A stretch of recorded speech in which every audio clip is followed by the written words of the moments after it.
Drunk and drive प्रकरणानं पुन्हा हादरलं। पुण्यात माजी नगरसेवकाच्या मुलाकडून अपघात घडलाय। भरधाव कारनं टेम्पोला उडवलंय, ज्यात ड्रायव्हर आणि क्लीनर जखमी झाले। आरोपी सौरव गायकवाड माजी नगरसेवक बंडू गायकवाडांचा मुलगा आहे। त्याच्या गाडीच्या द्वारे हा अपघात झाल्याची माहिती आहे, ज्यामध्ये ड्रायव्हर आणि क्लीनर जखमी झालेले। पुण्यात माजी नगरसेवकाच्या मुलाकडून झालेल्या अपघातामुळे पुन्हा एकदा ड्रंक अँड ड्राईव्ह प्रकरणाची पुनरावृत्ती झाली। आपले प्रतिनिधी बालाजी पोद्दार याविषयी अधिक माहिती देत आहेत। बालाजी,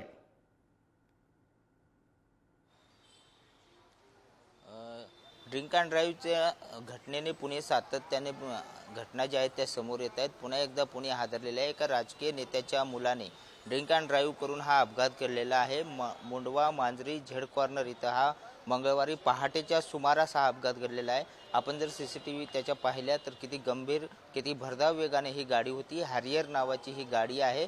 सौरव गायकवाड नावाचा जो व्यक्ती आहे, जो माजी नगरसेवकाचा मुलगा आहे, तो ही गाडी चालवत होता आणि त्याच्या हातून हा अपघात झालेला आहे। सुदैवाने यामध्ये कुणीही मृत्यू पावलेला नाही, मात्र भीषण अपघात झालेला आहे। जी कोंबड्याची वाहतूक करणारी गाडी आहे टेम्पो, त्याला उडवलेलं होतं। त्यातला ड्रायव्हर आणि क्लीनर हे जखमी झालेले आहेत आणि सौरव गायकवाड सुद्धा जखमी झालेला आहे। आता हडपसर पोलीस स्टेशनमध्ये त्याविरुद्ध गुन्हा देखील दाखल करण्यात आलेला आहे। मात्र पुण्यातल्या या घटना ज्या आहेत ते सातत्याने वाढत आहेत। पुणे पोलीस सातत्याने यावर कारवाई करत असल्याचं म्हणत असताना देखील दर आठवड्याला एक तरी घटना अशी ड्रिंक अँड ड्राईव्हची समोर येते आणि अशा घटनेने पुणे पुन्हा हादरताना पाहायला मिळते।